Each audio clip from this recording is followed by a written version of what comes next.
Ladies and gentlemen, it is my real pleasure to welcome you to this mini symposium that's taking place on the occasion of the retirement of Professor Klaas Kopinga.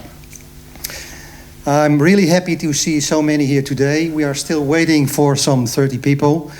And I also would like to welcome others that are participating in this symposium remotely, since we are also streaming this event.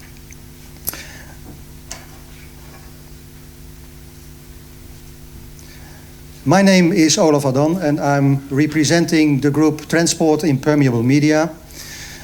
TPM actually was the home base of Klaas Kopinga, and in the past decade it really proved its vitality, showing a steep increase in the group size.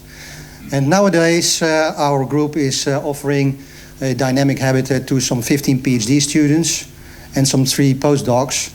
And we expect to grow even wider in the upcoming months.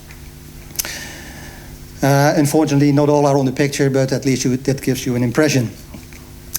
Ladies and gentlemen, the program of today includes 3 lectures that more or less refer to the characteristics, the main features of our group, also reflecting the past, the present, and the future. And we have a very strict time schedule. We hope to finish this meeting at 3:15. And the speakers have promised me to stick to a presentation of not more than 25 minutes. And as they are experienced, I'm pretty sure that we will manage to finish in time. But anyhow, if you have any questions related to their contribution, please address the speakers during the coffee and drinks afterwards. TPM is positioned at the crossroad of material science, porous media, and experimental physics. And the experiment indeed is in the heart of the group. And this is due to the unique opportunities that our NMR infrastructure is offering us, covering a very wide range of length and time scales. And this allows us also to study a wide variety of technological relevant porous media. And like the group size, also our infrastructure expanded during the past decade, and this ultimately developed into a new state-of-the-art lab on the campus of this university, which will be opened early 2014. Talking about NMR, it is my privilege to introduce the first speaker, Professor Bernhard Blümich from Aachen University, with whom we have a very long-standing relationship. Professor Blümich holds the chair of Macromolecular chemistry, and actually he was a pioneer in applying and developing NMR and NMR imaging and spectroscopy on porous materials and polymeric materials. Besides that, he is also the author of a few standard works in this area, and he's the father of the so-called NMR mouse, which is a mobile device specially developed for surface studies. Professor Blümich, the floor is yours.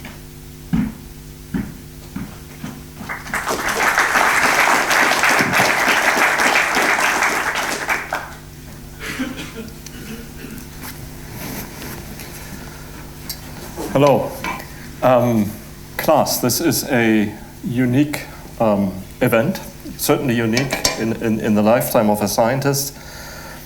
And I have the great honor of presenting the very first lecture. Of course, this is only the sort of warm-up lecture for the final valedictory lecture that you will give.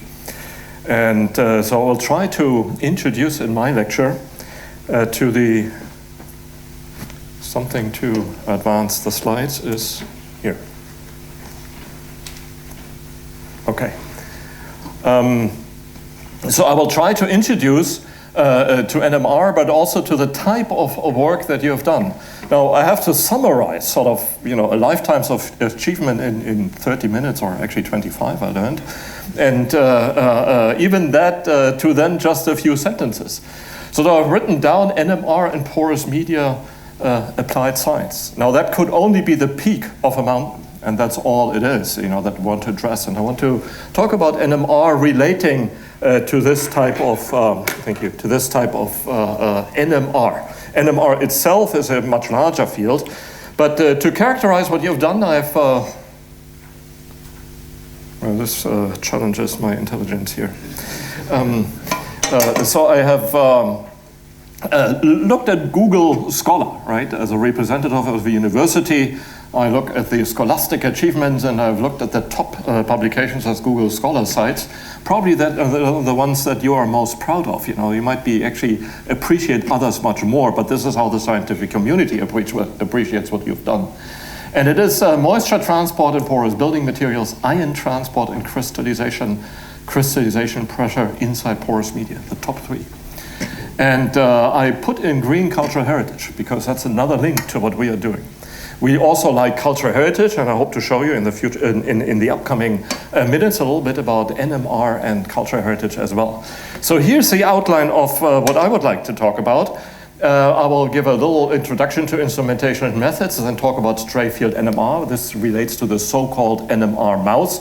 MOUSE is an acronym for Mobile Universal Surface Explorer. And there I talk about different applications. And I talk about compact magnets, porous media are included, imaging, spectroscopy, and give a little summary. Now the guiding line will actually be NMR instrumentation. And if we look at what NMR instruments look like, I'm not mastering the challenge, what NMR instruments look like, there was one before, then the most striking part of the NMR equipment is the magnet. It's huge. We know the MRI magnet, magnetic resonance imaging magnet, where the patient goes inside. The most important part is, of course, the magnet here, and there's a room full of equipment with electronics, which is usually not shown. The same applies to the magnets that people use for NMR spectroscopy, chemical analysis, and actually this part is also important. That's the electronics, that drives it. Now, what do we measure? We measure actually distributions of positions. That's an image, an NMR image. In spectroscopy, we measure distributions of frequencies. This is chemistry, what the chemists like to do. Now, the material scientist actually looks at a different thing.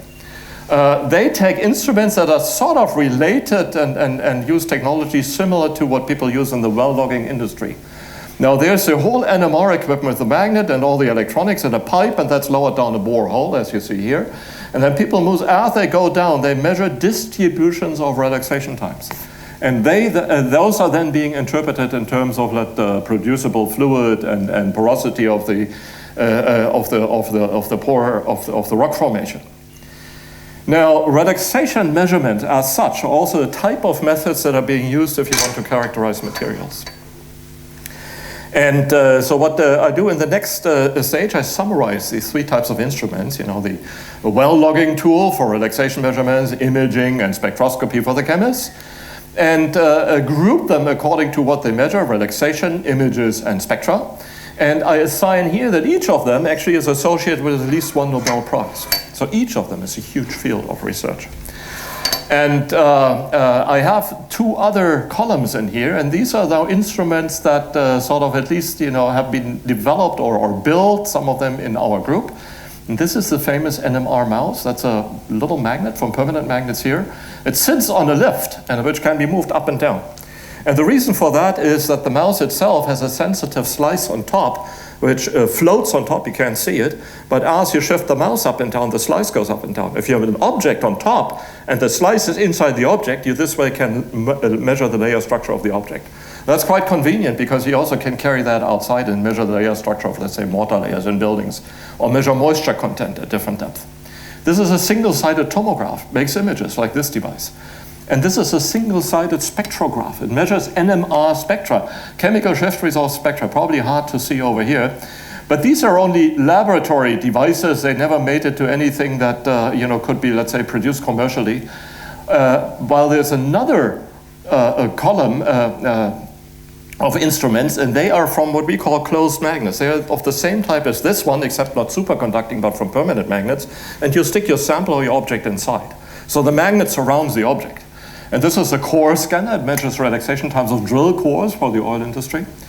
This is a tomograph, which you can measure, let's say, mice with it and do medical research on drugs and the effect of drugs.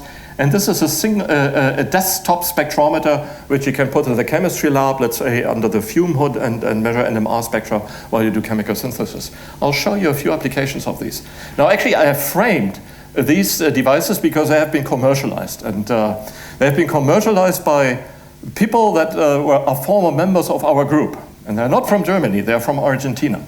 And here is Federico and Juan. And they have come to Germany for a postdoc or actually for PhD work, and they stayed. They started a family, and they say, we want to stay here. And then they started the company that sells these instruments. So there actually is a value not only in applying NMR, but also in developing NMR. Now, how does the NMR measurement process work? You know, there's complicated books about how that works. But we have to figure out, you know, if you measure in a homogeneous field, let's say inside a magnet, one of these expensive magnets, or outside in the stray field. And the stray field of a magnet is inhomogeneous. It varies from position to position. And so the typical idea is, same as playing piano. You press a key, you apply an impulse, and then you get the ring down of the string as it vibrates away, and the sound dies down. So we call that the free induction decay. We measure the oscillation, that's the frequency or the pitch of the tone. And we measure the time it takes for the sound to die down. And that's a transverse relaxation time, T2. There's another one, T1, but we don't worry it at this time. And what people then do is they analyze that signal for more complicated systems by saying, well, it's a superposition of many of these waves, and the amplitudes of these waves are S of omega. And this is the measured signal. And if we unravel this equation for S of omega, that's done by the Fourier transformation. So we do the Fourier transformation to get the NMR spectrum. That's actually the same thing what the ear does. When you hear a sound, ear does a Fourier transformation, and you can discriminate the different tones when you listen to music. In inhomogeneous field, we don't get that complete information, but we can still trace the decay by applying a set of NMR echoes. So we get that red function, we get the relaxation time, and we can measure distributions of relaxation times. And that is important insofar as we can use very cheap equipment to do that. Simple equipment, for a few $100 or a few €100. And again, one can sort of analyze that decay, these exponential functions. That's more complicated. You have a sum of many. And you want to know the distribution functions, capital S of 1 over T2. And that can be resolved by the inverse Laplace transformation. So there's also a transformation that gives you that distribution. Okay, so that's enough of the theory, right? Let's go to practice. This is, again, the NMR mouse. There you see that sensitive slice which floats above, and there's the lift which moves the mouse and the slice up and down. And the interesting thing is the slice is maybe a centimeter, 10 millimeters in diameter, but you can make it as thin as 2 to 3 micrometers. It's extremely thin. Several of these slices fit into the thickness of a sheet of paper. We have used that, this is shown here, actually to analyze art. This is some modern art which we analyzed. We wanted to measure relaxation times and study the aging, the natural aging of the paint. And the motivation was, there was an art scandal 2 years ago where a very gifted person who studied art in Aachen, by the way, decided to fill in the gaps that modern artists had, of paintings that modern artists hadn't painted. That's all right. However, he claimed these were originals, and that's where things went off the line. So we actually studied these, the fakes and the real ones, and there's some ways of discriminating this. I don't want to move further into this, but I want to go to more technical applications with the mouse. Here's a small version of the mouse. Jürgen Kolz, former student of mine, who now works actually at that company. And he just indicates how that could be employed. This is a polyethylene pipe. Polyethylene is an interesting polymer. Polymers are long molecules that make polymer materials, like polyethylene. And that's a semi-crystalline material. That is, the chains have regions where they're tightly packed and highly ordered. They call them crystalline, they're rigid. And then there are other regions where they are not as tightly packed and they're disordered. Now, they are more mobile there. So there's a difference in mobility in the blue regions, the crystalline and the amorphous regions. And this difference in mobility comes up as 2 different relaxation times.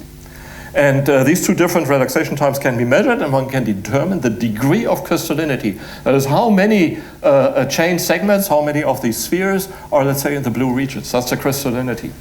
And that crystallinity changes actually as one changes temperature, as one strains the material, and it really reflects the past that a polymer material has experienced. In fact, the whole, what we say, morphology of such a material is never in thermodynamic equilibrium. It's produced in a way that's cooled down, sold, and then it slowly goes towards thermodynamic equilibrium. So it's like a living object. We are also not in thermodynamic equilibrium and age. So the process of going towards thermodynamic equilibrium is called aging. And we want to study the aging of polymers. So we want to study how the ratio of crystalline amorphous domains changes. So we fit our experimental function that we measure with the mouse. Here's a little early version of the mouse in a water pipe. And we fit it with a bi-exponential function, and from tweaking analyzing the amplitudes of these signals, we get the degree of crystallinity, and we can at least say if we use a high field instrument for €1,000,000 or a low field instrument for 50,000 euros, we get the same results. So you don't need the expensive equipment. Now, what about the aging process? And here's a polyethylene pipe. We got asked to actually measure it from the inside in the olden days, which is a compromise we made to industry to do that. And we mapped the NMR signal as a function of position. This is, signals every centimeter in both directions on the inner surface. And you see there is some scatter of the signal. And every scientist will say, well, that's noise. That's measurement noise. Obviously, you're not accurate in your measurements. But it turns out, actually, that when you do the statistics of these amplitudes, here's the statistics, that's basically the probability of occurrence, like how often does each color occur. And this is a type of color, on that axis. And then we annealed the whole thing. So that is, we exposed it to 80 degrees Celsius. Now, polyethylene melts at 136 degrees C. That's a high-density polyethylene. So we're 56 degrees below the melting temperature. And then we measured this again, and the whole distribution shifted. So it has to do with the morphology, the distance from thermodynamic equilibrium of this polymer, how that distribution function changes. So it's an indicator of how old is it, how has it been changed, what is its past history. And we hope that by these measurements we will be able to predict the residual lifetime of a polyethylene pipe, because there's a tremendous need to know this, to know for the communities how much money do we have to put away in anticipating what type of repairs we have to do within the next year of the budget. We have done the same thing with low-density polyethylene, which had actually been in the ground, and we find initially it's this distribution. Again, this is the color scale, if we address it to that type of representation. It had an elongation at break of 24%, which means the material was extremely brittle. We anneal it at only 60 degrees, that is, you pump hot water through it, right, for 24 hours. And rejuvenate the material, completely different distribution here. And the elongation at break is 264%, which means you have an elastic, rejuvenated material. Quite interesting. Well, there are other things. You can measure the distribution, the crystallinity through the pipe wall, and that fits with processing parameters. But let's go on to the point of putting in solvents. There's beautiful work done in your group, and we have read it with great interest. And Rans actually was working also on similar things, not on nylon, as you've done here, but we have worked on polyethylenes, and we have looked at the diffusion coefficient. How does a solvent diffuse within the polyethylene? Now, again, crystalline and amorphous domains, you see it here. Solvent actually goes only into the amorphous domains, and the motion of the solvent molecules is hindered by the presence of the crystalline domains. So when you increase the time for which you allow the molecules to diffuse and say, well, how far have they diffused? How can I characterize that diffusion coefficient? You come to a limiting case. We call that tortuosity limit. And that actually determines the degree of correlates with the degree of crystallinity. And that is shown in here. So we can measure by solvent diffusion, we can measure also crystallinity. Now, why is that interesting? Well, it's interesting because we try to artificially age polyethylene. Now, if you want to artificially age it, you only want to induce the changes that come with the aging material. But you don't want to introduce changes that come because you elevate the temperature and you anneal the material, as we have seen before. So we thought, let's be smart, let's use solvents, avoid temperature. Now, actually, it turns out that if we look at the transverse relaxation time of the crystalline phase, of the amorphous phase, we even can see a so-called interphase. And look at the time, annealing time as a function, 500 hours at 90 degrees C, we see they follow a trend. So we change the morphology. We move towards a different state of equilibrium. If we do the same measurement and use hexane in the polyethylene as a function of time, we see the same trend. So also solvent ingress in the polymer has the same changes of the material, induces similar changes as temperature does when you elevate the temperature. That's kind of a neat thing because actually it's bad because we can't artificially age material. However, by invoking all these changes and then do mechanical testing of polyethylene, you put them in these stress strain machines, right? You measure the samples and you find you can refer, let's say, the relative tensile strength, a mechanical quantity determined by these machines. And then we ask, how does it correlate with the NMR data we take with the mouse? And we find that independent of how they have been aged, by temperature, by solvent, whatever, there's a linear correlation between those. And that, we hope, is a curve that will allow us to predict the residual lifetime. So we are approaching, actually, our finish line and saying, well, here we have at least the vision of being able to predict properties of, let's say, the residual service life of a polyethylene pipe in the ground by a non-destructive method. You don't even have to turn off your flow. Now, the mouse is an interesting scheme insofar, or an interesting device, because you can also measure skin medicine, right? And skin care or skin disease is, this is economically very important. And we decided, let's exploit the potential of what the NMR mouse can do and measure the diffusion coefficient within skin at different layers of the skin. I mean, skin has several layers, right? The main function is to make sure that the water inside the body doesn't evaporate through the skin and you dry out. I mean, so that's, cosmetic products want to do it the other way. They want to get as much moisture into the skin and actually transgress that barrier layer. So the interesting point is, what is the moisturizing effect of skin cream? Well, it can only moisturize the outer layer. It's not allowed to moisturize the inner layers, and it would be a drug and not a cosmetic agent.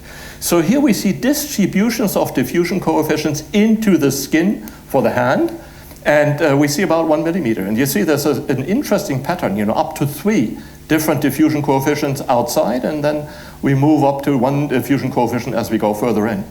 However, so these are type of fingerprints of individuals, and there's individual E, F, A, and L. So that's the initials of the people we studied. So I remember, but you won't know. And you can see they all have very different signatures of the diffusion coefficients in their skin. And this is kind of interesting because that now is a map of the state of the skin, which then can serve as a basis for, let's say, cosmetic treatment. And something very powerful, and we actually developed a different instrument that measures these maps very fast. Let's go back to art. We started out with that picture of art, and how much do I have? Good, thank you. So we started with art, and here we have a painting in Cologne in a museum. That's the setup we used. Here's the painting, there's the NMR mouse, there's a spectrometer, and we measured the layers of the paint, and this is actually had been painted in 1330, had been overpainted in 1430. And this is Elizabeth, this is Jesus, and then in the restoration they have removed the overpainting from the face of Jesus. So the question was, would we see these different paint layers? And this is one of the rare cases where we do. That's the overpainting. This is a depth range, right? And these peaks come from the different paint layers, and there's a varnish here, so that peak is the more recent, from 1430 paint layer, and this is the old paint layer from 1330. And you see the curves are the ones without that overpainted layer and with the overpainted layer at the different positions of the painting. So indeed, the device can resolve the paint layers. Let's move on to building materials. Porous materials, and this is the villa of the son-in-law of Julius Caesar in its state today. And this is in Herculaneum, which used to be a beach resort town for the rich Romans, until, was struck by 2 disasters. First was an earthquake in 62, and the second one, when they rebuilt their buildings, was the eruption of Vesuvius, which finished it off, and you have this huge layer of lava covering the city. So here we are in one of the rooms. It's all the way in the back down here, actually down underneath this roof. And that's a partially excavated room. You see an old reconstructed ceiling which is unpainted. So it was done between 62 and 79, and there is a painted ceiling. This is close to the public. Only a few people can enter there. And we measure the depth profiles into the wall and diffusion coefficients of the moisture content. We actually did that only for curiosity. I wanted to see this place, right? This was my motivation. But then the interesting science comes out, right? We started seeing depth profiles, signal amplitude versus depth, and you see these peaks. Now, obviously, that's moisture content, the peak, right? And so, but why would be this variation in moisture content? Now, that means you have to go back to Vitruvius, right? He is one of those great authors who wrote plenty of science books before Christ. So here's an original quotation. I won't read it to you. And it's in Latin. And he explains how these frescoes were done. These are made from various layers of cement. And they were done in order to sort of make sure you have the right moisture content for painting the frescoes. Now, obviously, there is an art, a craft in there, how to make these layers. And that varies from school to school, from one master to the next, and his employees. And we ended up measuring a whole set of different profiles on different fragments, which are in Herculaneum, and took a principal component analysis to group them. So that tells us now different schools of making frescoes. And those we want to eventually relate with art historians to the significance of the buildings and who lived there, etc. So this is kind of neat work that comes out from playing with NMR instrumentation and some spirit of adventure. Now, let me move to this closed instrument. This is Klaus Harbor, one of the pioneers of magnet design. He said, well, you can build magnets like this one, where you put the sample inside, using very simple blocks you can buy in China for a few euros a piece. And the idea is you take a dipolar field, and you want to actually use the field in here, but and produce the rest of the field lines by putting in permanent magnets. How do you do that? Well, you take these trapezoidal-shaped magnets with the polarization indicated here, put them together, and leave that as a whole. And then you get what they call a Harbach magnet. Here is one. There is another one, very simple to build. That's a steel pipe, a water pipe. We put that in. And Maxi from our group, a brilliant French scientist, he studied the diffusion of water molecules in silica particles and measured these two-dimensional exchange maps. They remind us of two-dimensional NMR spectra, but it's radial relaxation rates, which you can measure in these simple setups. He did a computer simulation with some equation that's a little bit tricky with vectors and matrices, but he could nicely reproduce them. So what you get is the exchange rate, the kinetics. How fast do we thought water molecules move from one pore to the other. And then Eva came along in my group and she said, well, let's measure the temperature dependent of that exchange rate. And typically people plot that as a function of inverse temperature, the exchange rate. And you get what people call an Arrhenius plot, and you look at the so-called activation energy behind this. And she compared the activation energy and found, actually, it cannot be diffusion of water molecules. It's too low. It's some other mechanism. What is it? And it turns out, well, we're measuring only protons. We're not measuring water molecules, we're measuring protons. And there's another mechanism. It's just proton diffusion by reorientation of water molecules. And then the protons jump. And this is the mechanism in this material. So it's not proton diffusion, so we have to be careful in interpreting that. Okay, so that was relaxation measurements with a Harbach magnet. We also do imaging. This is a model of an aneurysm. So as we get older, we have to worry about this. And so what you do is you put in a stent. This is actually these bulges, these bubbles that come out of the arteries. And if there is a curvature in the arterial flow, then there is a flow inside that blister. And you want to stop that by putting in a stent. So here you see a flow map without a stent. This is where the water actually in that model flows in. Here it flows out, and this is the aneurysm. Now when you put in the stent, you see there's no motion. These vectors are all little arrows that tell us the velocity of the flow. And this is done at 10 megahertz with a very simple MRI magnet. You can build that at home. So there is, it's a beautiful example. Flow imaging is something that's really important in chemical engineering. We also use that type of imaging to measure the extrusion of rubber profiles. They're shown here schematically how we want to do this. Set up one of these devices, let's say 2 positions in a factory. This is a rubber gasket that sort of seals the door of your car. And it is intricate, it has inner surfaces which cannot be measured. But for control of the extrusion process, you would like to know where they are. So you take MRI as our idea, and we build up a fake device. This is the rubber profile, and here's the NMR magnet. And we circle it through the device and heat it here with some heater lamps to get the right temperature, and figured out that you can actually determine the contour lines at the inner surface within 2 seconds. Measure images in this way, then drive the extruder. Okay, now, To finish it up, here's again my heroic Argentinians, Federico, Juan, and Ernesto, who also came later as a postdoc. He's still in my group. And then they figured out we can take these Harbor magnets and put in additional magnets to shim it. To shim means to make the field more homogeneous, or tailor it, adjust it. And so by shifting these inner pieces in and out, and there are different ways of doing that, you arrive actually with something that has a very homogeneous field inside. This is a magnet that's not bigger than a large battery, okay, that you have in your lamp. And so when you package it commercially, then you arrive with this instrument. This is no commercial stuff. And but what it can do, it can measure NMR spectra while you do the chemical synthesis. No, that's for the chemist, right? Most of us are physicists here, I understand. But anyway, so chemists are also important. And we see the regular NMR spectrum, single shot spectrum. This is what we want to know. That's the product area, the chemical shift where the products arrive. So we magnify it times 40. We see these initial spectrum and the final spectrum. And we can follow that in single shot acquisitions by looking, following that map, magnifying it, see the buildup. This whole thing is only what happens here, right? That is all taken away because it's too big. And then you can trace the buildup of the product as a function of time and study the kinetics. And this can now be done under the fume hood. I should say that this year, this instrument was commercialized. There are other companies, I know, that commercialize instruments like that as well. That actually opens up a new area of using NMR in chemistry for analysis while you're doing your reaction. Or you want to just check, what have I done in the lab? Or the chemist wants to check. Fill it in the sample tube, stick it in, measure, continue.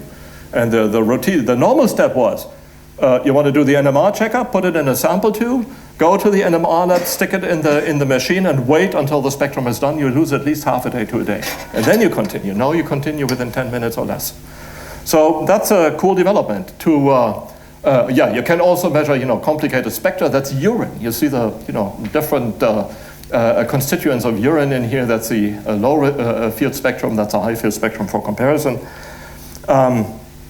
Last but not least, that's today's technology. This is how NMR started. That actually is a very historical magnet. It's a magnet of Walter Gerlach. The Stern-Gerlach experiment. Those people in NMR know this. It's one of the pioneering experiments. That's what NMR looked like. This is the ethanol spectrum. It's a 2D spectrum with this machine today. Where are we going? The vision was, we would like, this is from Michio Kaku's book, Physics of the Future. He has 3 pages on the mouse. And he says, eventually we'll have a device like the Star Trek recorder, beam it at some patient and know how sick he is. That's nonsense. However, what can we do? We can eventually miniaturize this huge magnet into something that is the size of a smartphone. Have a magnet in there, a power pack, a recipient cartridge for body fluid, a hyperpolarizer, and measure NMR spectra and markers for disease. That actually is perceivable, but not this tricorder business with beaming at somebody. So this is where I want to finish. I hope I didn't speak too long. I know I spoke a little bit too long, but thank you for your attention.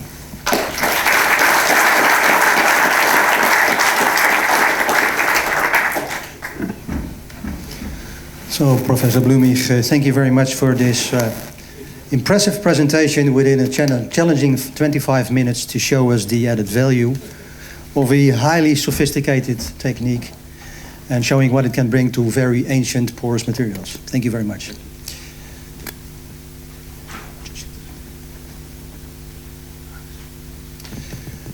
Ladies and gentlemen, going back to TPM. TPM's profile is based on what we call use-inspired basic research. And industrial interaction indeed forms a cornerstone in our approach. And we're not just implementing that by doing projects. We sincerely believe that industrial cooperation should preferably be embedded in partnerships in order to create a breeding ground for our contribution to industrial innovation. And for this reason, we have, well, the slides have disappeared, but anyhow. I'm sorry, did you need it? We have industrial cooperations with AkzoNobel, OC, and TNO, and just by secondment of people, of employees of those companies into our scientific staff. So it's my pleasure to introduce the second speaker, Professor Jos Keurentjes, who besides holding a chair in chemical engineering at this university, is also the director technology and open innovation at AkzoNobel.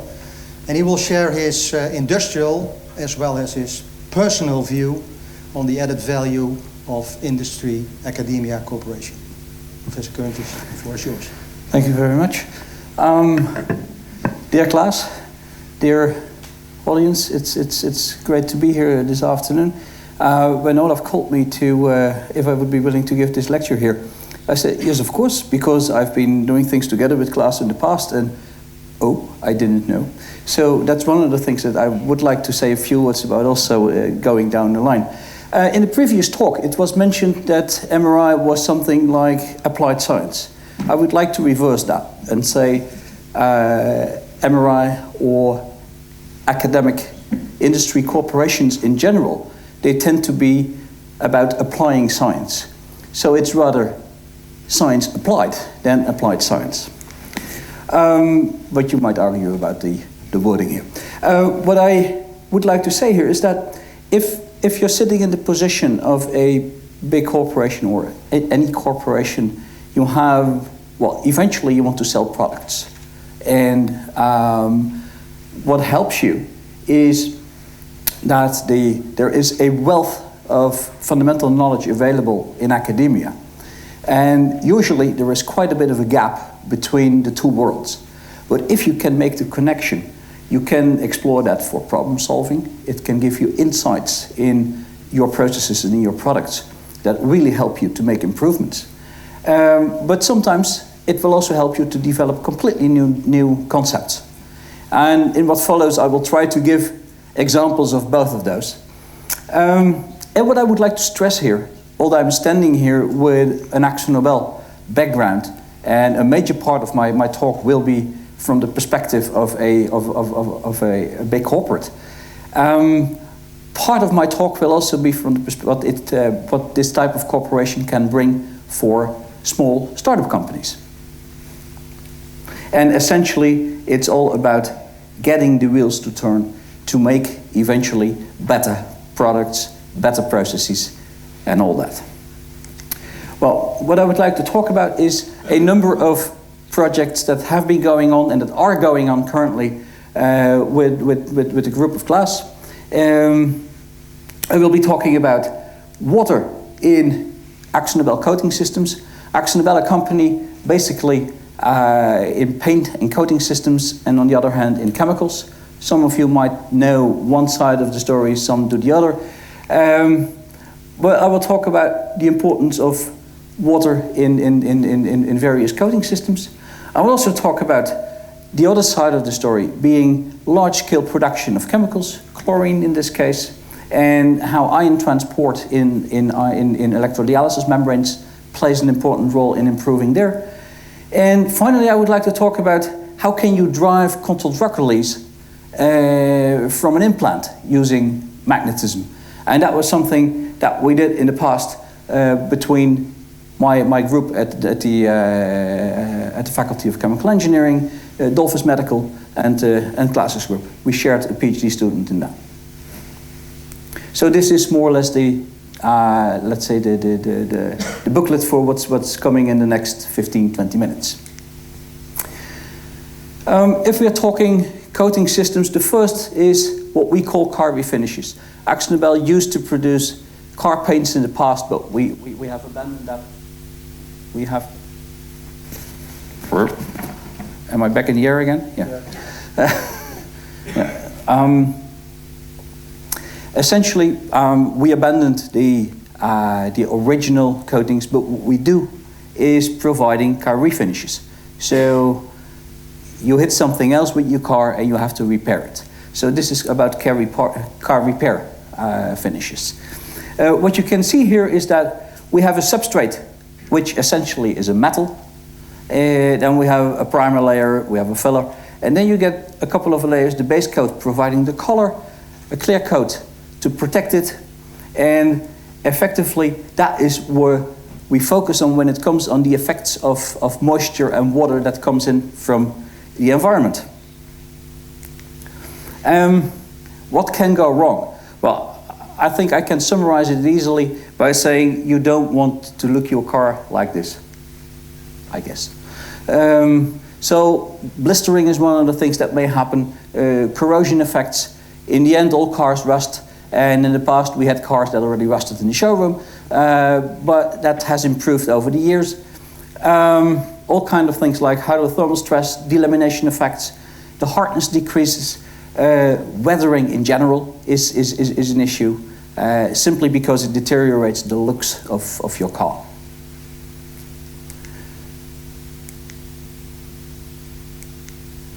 Well, if you want to know about moisture in such a coating, the traditional way of looking at it essentially was gravimetric or using impedance spectroscopy or FTIR, that type of techniques to look at the film as a whole. Essentially, you just weigh the film with and without the moisture, and it doesn't tell you anything about where the moisture is and in what way it is bound to the polymer and binder system. And that effectively can be solved by magnetic resonance imaging, MRI, which essentially is I would say, a workhorse type of analysis tool that helps you to establish where and how the water is sitting in this coating layer. The technique to be used here is what's called the Garfield approach. In the little booklet that we received upon entering the room, also this Garfield approach is mentioned. It is a very neat tool which helps you to have a very strong field gradient in one direction, which gives you a spatial resolution in the order of 8 microns.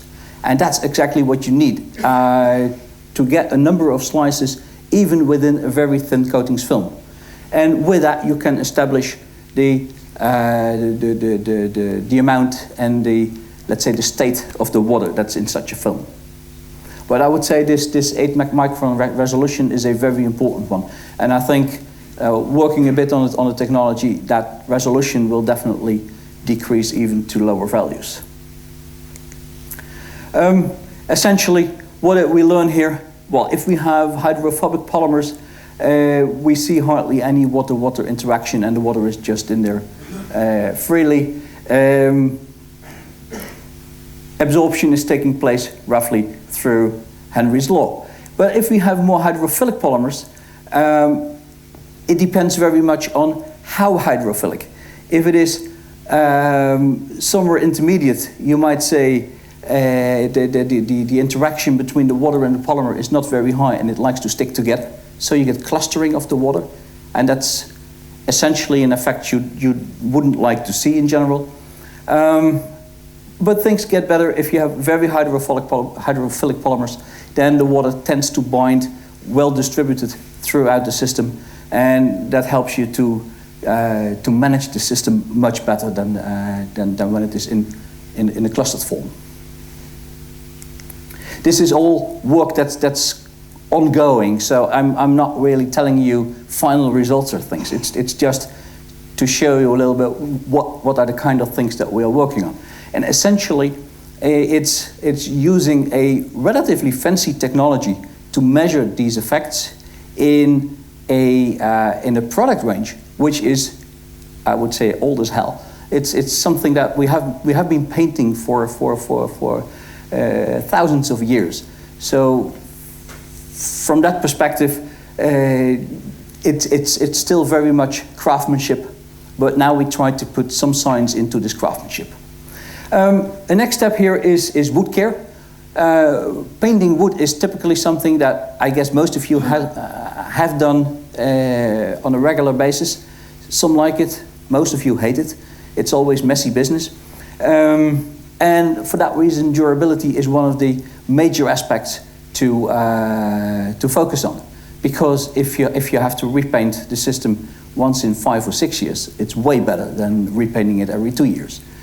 And the durability of this type of coatings has decreased considerably over the years, or at least the water uptake has increased by going into waterborne paint systems. And that you can see here already If we go from solvent-borne, where you have a solvent that evaporates after painting, you go to waterborne, which evaporates more slowly, which gives a different type of film. You can see that the water uptake is much higher in this type of systems as compared to what it is with the solvent-borne ones. And also there is a next or an additional issue here, which is the type of wood that's underneath. Metal is metal. It's pretty. Well, it's not metal is not metal, but it's hard in a way that it does not absorb much water, and that's quite irrespective of the metal. For wood, it's quite different depending on the type of wood you have. It's hardwood, it's pine, and then you can see that if you look at water transport in a film or water absorption, also the layer that's sitting underneath is quite important to take that into account. Well, this is, again, ongoing work, and there is some preliminary results where we have bunches of wood chips, wood slices to measure the water content. You put it under water and you see how the water penetrates into the film, and you can simply measure that by MRI. I think the results so far are pretty straightforward, but it helps us a lot to understand what is going on. Right, then moving into something completely different, which is chlorine production. One of AkzoNobel businesses is the industrial chemicals business, which is more or less organized around the production of chlorine. And currently we produce slightly over 1 million tons of chlorine a year. So that is a significant production rate. We currently do that mainly in very large plants, typically several hundred thousands of tons on an annual basis. But what we are currently looking at, and this is on our sales list for the moment, is what we call remotely controlled chlorine units. So for customers, for example in Switzerland, where is no chlorine production at the moment, chlorine is delivered by train or truck by driving it through the country, which is a highly undesired situation. And what we have on sale for the moment is small-scale chlorine units, exactly with the size that is required by one of those customers. For example, 10,000 tons, that's a typical amount that you might need there. We place it there, we operate it, for example, from Rotterdam, and what you need here is compact equipment. It needs to be much more compact even than the traditional chlorine plants that as we have them around at the moment. And in that perspective, we have a project running here in Eindhoven, the so-called Spinkel project, 4 PhD students on that, working on improving and intensifying this chlorine production process. And one of the things that we need there is, for proper modeling of the system, we need to know diffusivities and mobilities of protons and sodium ions inside of those membranes. And you should imagine those membranes are just several hundreds of microns thick. So it's a pretty thin layer that you're talking about. What we have been doing is taking a number of pieces of the membrane, just putting them on top of each other, pressing it, and placing that whole thing in MRI equipment to measure those mobilities. And you can do that quite straightforward. First, we place it in caustic, and then you can see that, well, we have the membrane stack here. We have some reservoirs where you have high peaks of the components of high mobilities. But also inside the membrane here, we can measure at different conditions the mobility of those ions. And especially sodium mobilities is something that was a completely unknown, although electrodialysis and membrane electrolysis have been around as processes for 50 years or so. So it's a very known process, but this most elementary step in the whole process was an unknown. And from that perspective, these measurements are really, really very exciting. Well, then moving into, let's say, the human scale again, I would like to say a few words on polypulse technology. That was a technology developed to provide on-demand drug delivery. Essentially having an implant, well, suppose you suffer from severe back pains and it pops up every now and then, you never know exactly when it's going to happen. We give you an implant, we give you a magnetic watch, and at the moment that you feel the pain in your back, you say, click, you hold it there just for a couple of seconds, the drug is released, and your pain is gone. If you don't suffer from the pain, the implant is just sitting there. Nothing happens, nothing is released, which is different from most controlled drug systems that are around, which have what is called sustained release, so where you have an ongoing release until the thing is empty. Here it releases on demand. To be used for what is called breakthrough pains for cancer patients, all kind of infection reduction, brain tumors, typically at a location where you can be only once you operate the patient, and after that it's very difficult to access the area inside the skull. Now, the basic line of thought here is to use the glass transition temperature of the polymer. If you can heat up the polymer above glass transition temperature, all of a sudden it starts to increase the diffusion coefficients of the materials that are dissolved in the polymer, and you lower the temperature again, and the system closes down, so to say. So it's a self-sealing system, which is very important for safety reasons, and you can produce this in a very simple way. Well, what we did together with Klaas was looking at how can we drive this by using magnetism, and effectively we used paramagnetic iron oxide particles to be heated up in a magnetic field, and that works quite nicely. Nice equipment was built. The size was done such that effectively we would be able to place a mouse inside of that determined the sizing. It may sound funny, but that was exactly the reason why we made it this size. And in the end, the mouse was used. We never used it in the with the magnetic heating, but we did use it with infrared heating. And there you can see that the concept indeed works. You get spikes of drug release exactly at the moments in time where you want to have it, without damaging the mouse. We did the tissue analysis afterwards. So these were just a number of examples from quite different backgrounds, and I would say many opportunities exist to learn from processes that have been around for ages, but also to learn for applying new types of technology. And in general, you might say, better insights, they eventually always lead to better processes and better products. May sound like an open door, but it's definitely not trivial. Key issue here is culture. Not only culture in an academic environment, it's also culture in an industry environment.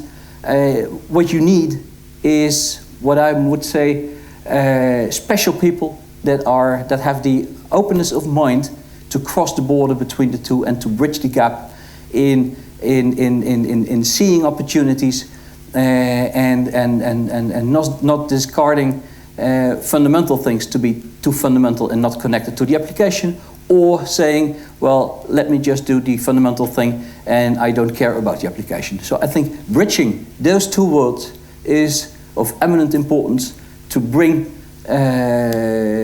academic research really into a real-world application. And with that, I would like to thank you for your attention.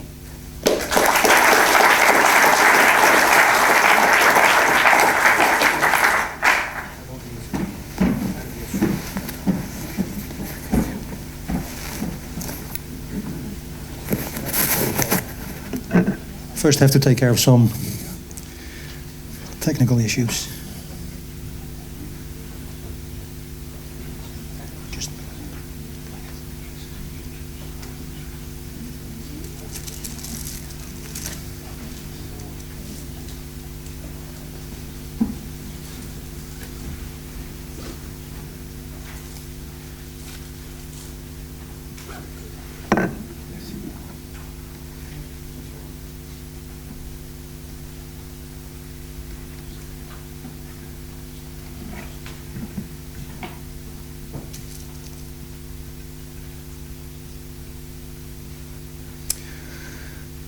So thank you very much, Professor Keurentjes, for these nice words.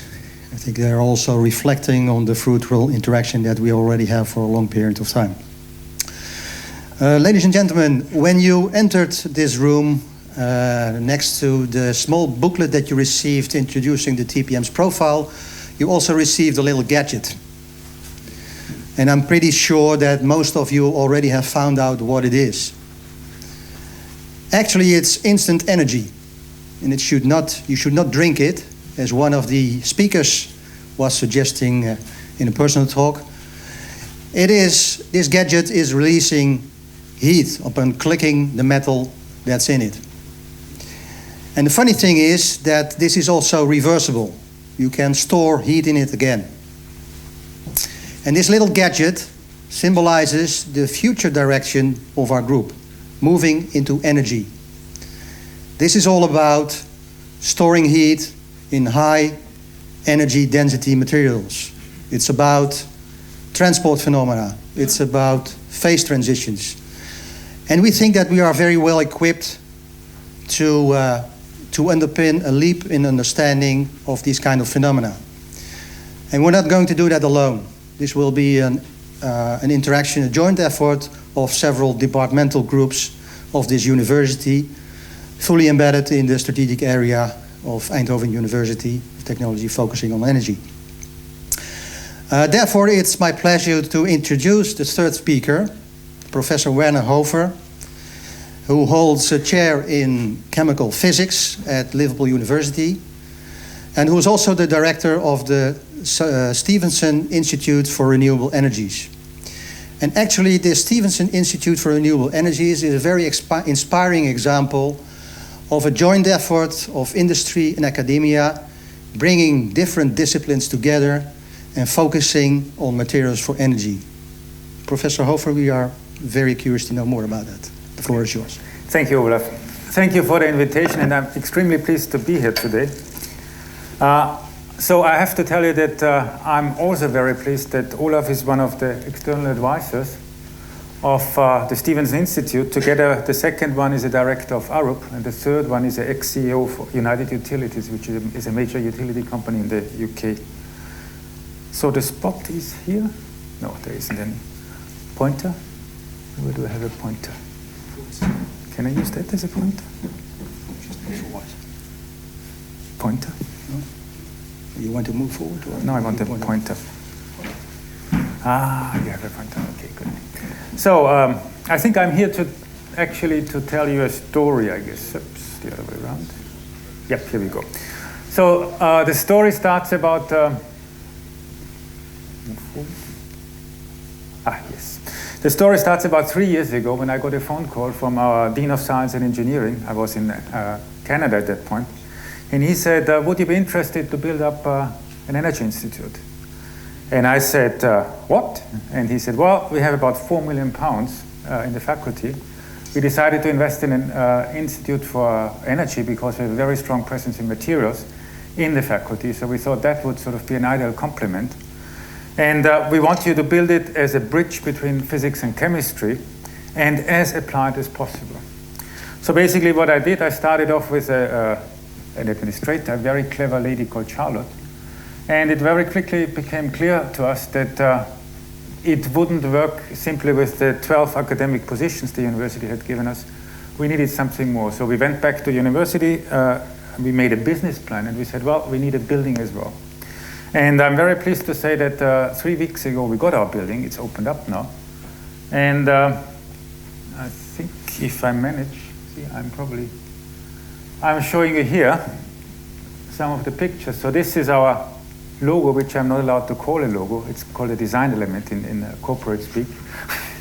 But this is on the outside of a lecture block, which we completely refurbished. So this is about 5 meters high and about 10 meters across. And I'm very pleased to have that here, because when I showed it to our marketing department, they said, oh, they had this little sort of tiny architect's drawing. And I said, can I use it outside? And they said, of course you can. But then when they saw this thing, they sort of came back and said, we never allowed it. And I, of course, had the email to prove that they did. So it's now outside. And these are about, it's a problem here. So this is the entrance. We have about 2,000 square meters of lab space and offices. This is sort of the entrance area. Here, this is one of the labs. They're about 5 meters high. We have in total 6 labs, each of them about 300 square meters, 220 or so. And they're all equipped with standard equipment in physics and chemistry. So these are fume hoods. We have glove boxes and all that stuff. This is just before we opened up. We have also laser labs for laser equipment in catalysis and things like that.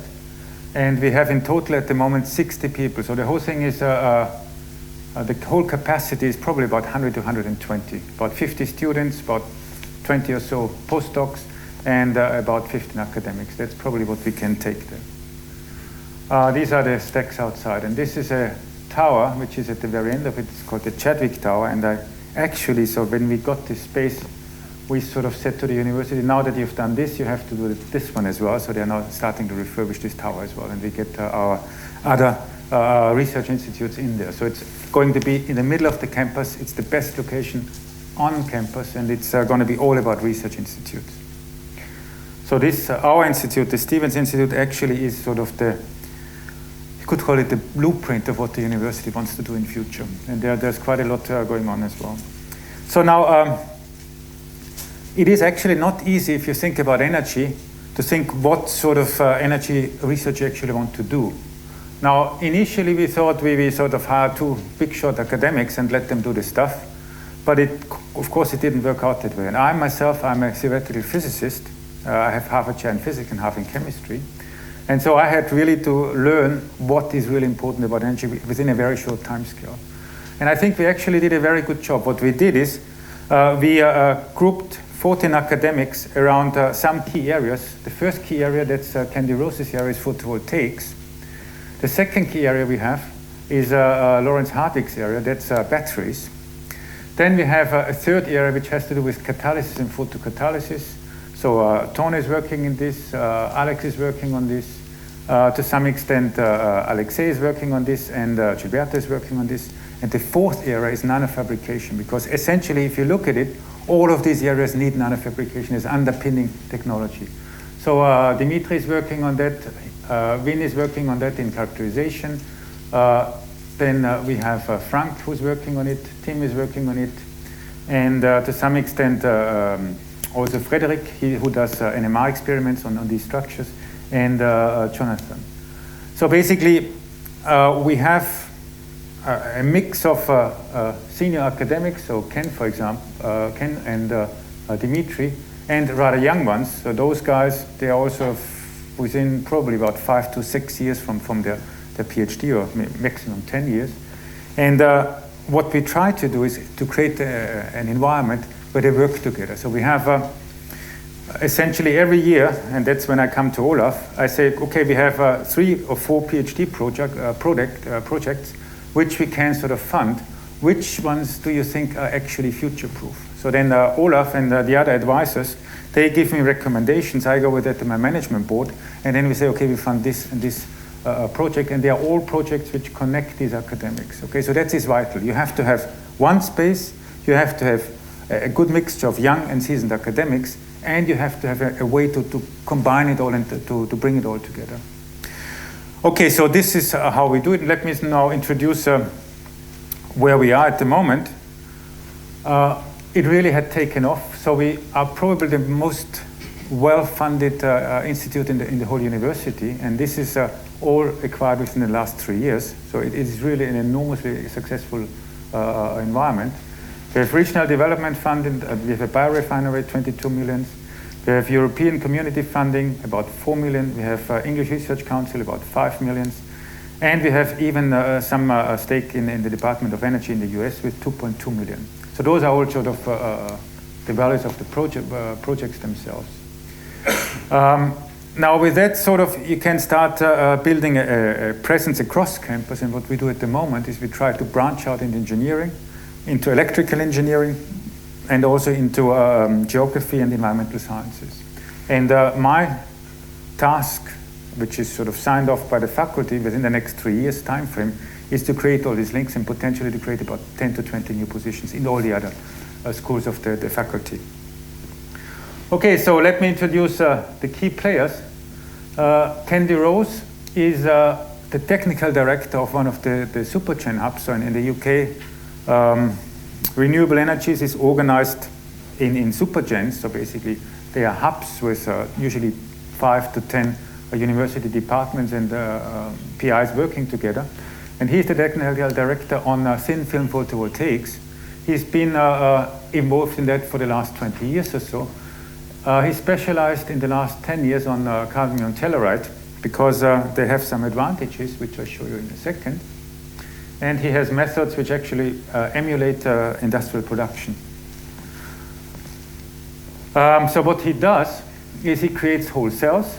So he starts off with glass, then he has a transparent conducting oxide, then he has some intermediate layer, then he has an active cadmium telluride layer, and at the end he has some lead as well. And the trick here is you have to optimize the whole system so that it performs in an optimum way. And this is not a very good remote, I have to say, Olaf. So they are now actually 16.5% efficient. That's a record in the lab. They are much cheaper than silicon cells, so that's why you would use them. And at the moment, the production goes up. It's now at 1 gigawatt per annum. So it's actually quite substantial already. And what they do is they use metal organic chemical vapor deposition. Here they sort of test what the heterostructures would do, what doping would do to the solar cells. And then once they've understood that, they use another method, close-space sublimation, to actually emulate industrial production. And with that, they can fully control the grain size, and then they understand basically where the optimum performance is for the solar cells. And here you see the graphs to prove it.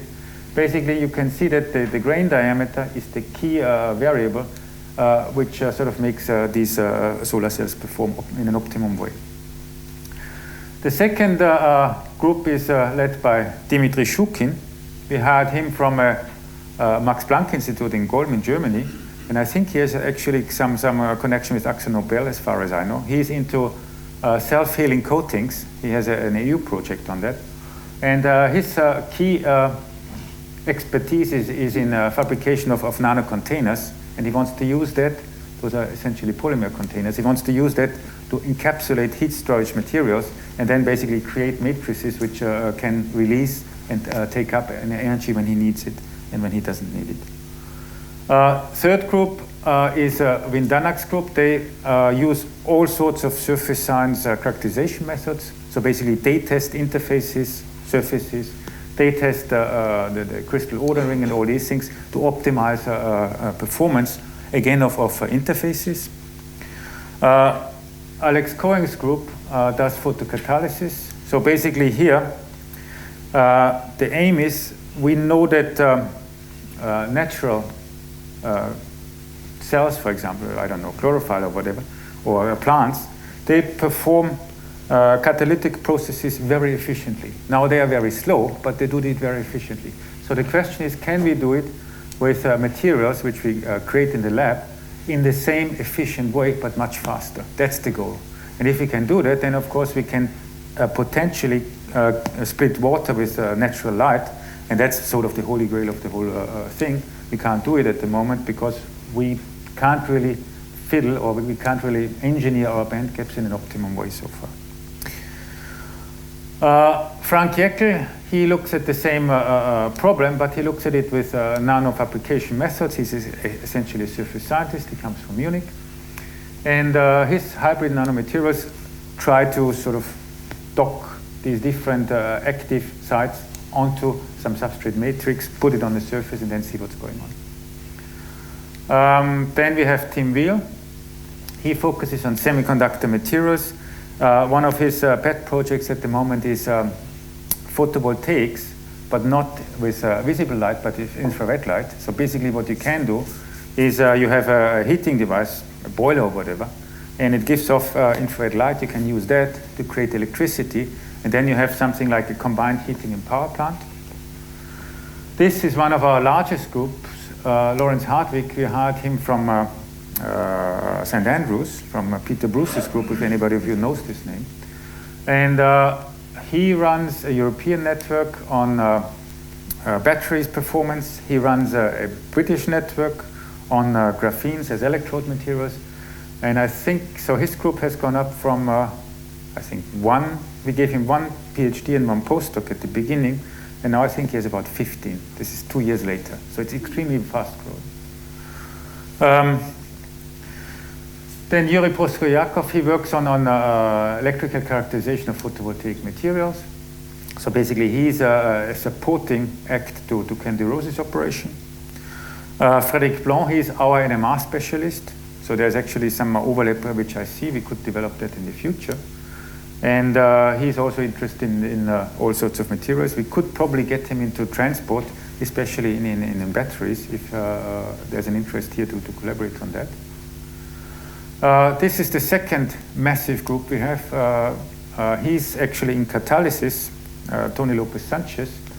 And he's the director of the biorefinery. He's also one of 5 PIs on a massive new lab in Liverpool called the Materials Innovation Factory. It's about a 50 million project funded partly by Unilever, partly by the government, partly by the university. And his bit is always the biorefinery and the renewable end of catalysis. Okay, so his aim is basically, we have a project application in where we sort of try to get from bio-waste via enzymes to sugars, via catalysis to biofuels. And he's part of that as well. Then we have Jonathan Alaria.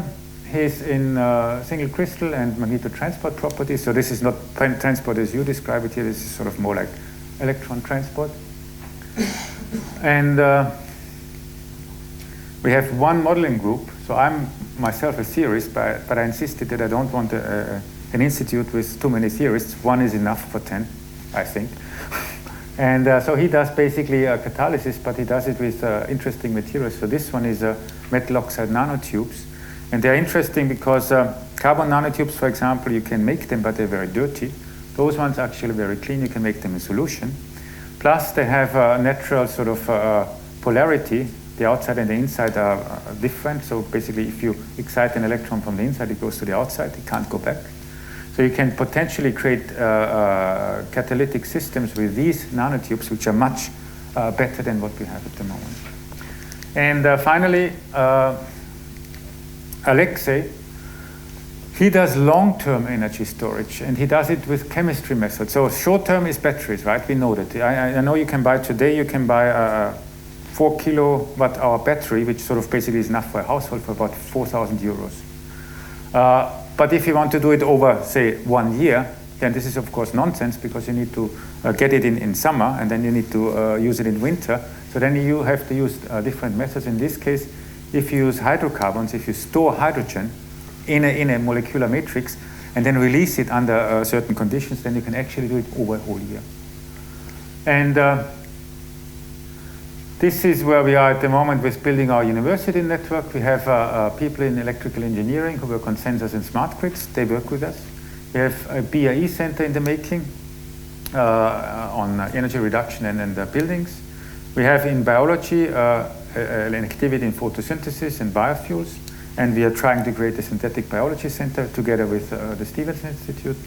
And we have in environmental sciences, we have people working with us on sustainability and policy. One of the things we work there on is, for example, the green economy. So there's I don't know whether you know it, but there's something like the Green Capital of Europe. And those guys made actually sort of a report on where we are in Liverpool with respect to such a development. And I think that is all I wanted to tell you today. And I've kept my time, didn't I?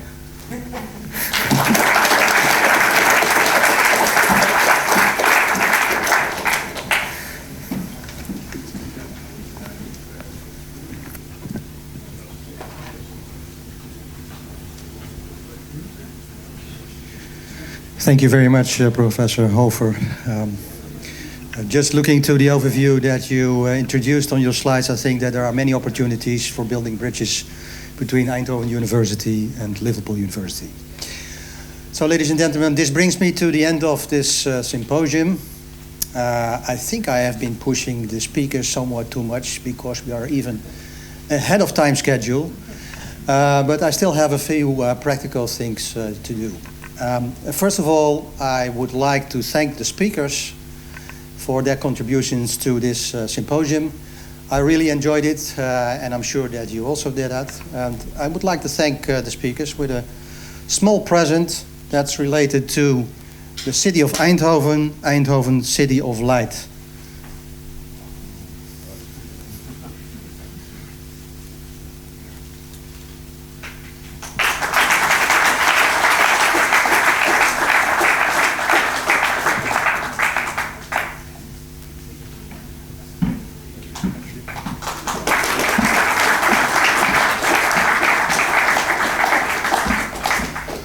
Well, ladies and gentlemen, a mini symposium like this, well,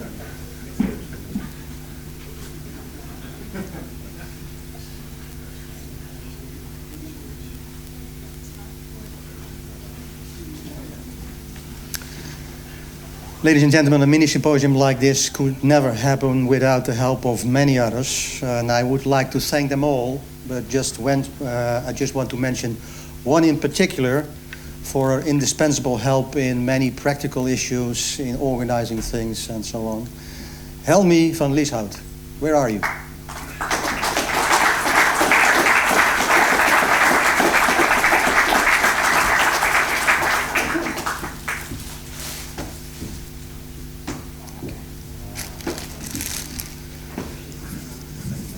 Helmi, thanks so much for all your help. Please.